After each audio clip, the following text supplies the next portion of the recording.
Unplug light down. Okay, first flight on Earth. What do you think, Teddy? Good job. Now can I say Yes, good yes, job? good job, thank you. Good job.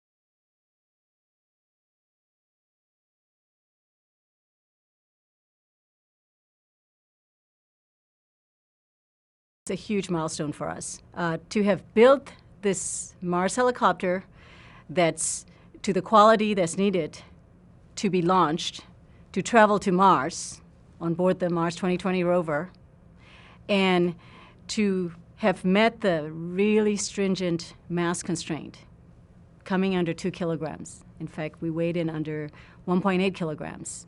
We have to be light to fly at Mars.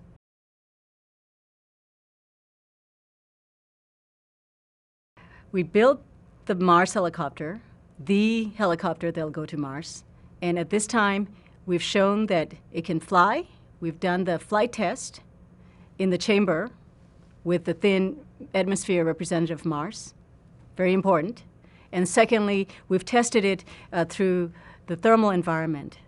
The environment at Mars, it gets very cold at night, down to like -°C. That's like temperature of dry ice.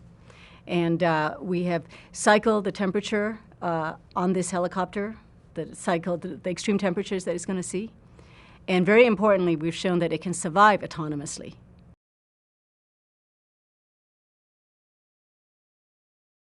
You know, we want to get to Mars. We're not done yet. The job is certainly not done yet. This is the test, the last test that we can do, the last flight test that we can do on Earth. But really, our job isn't done until we see the same test flight being performed at Mars. So next time we fly, it'll be at Mars. But that's our ultimate goal. That's when we'll go, yes.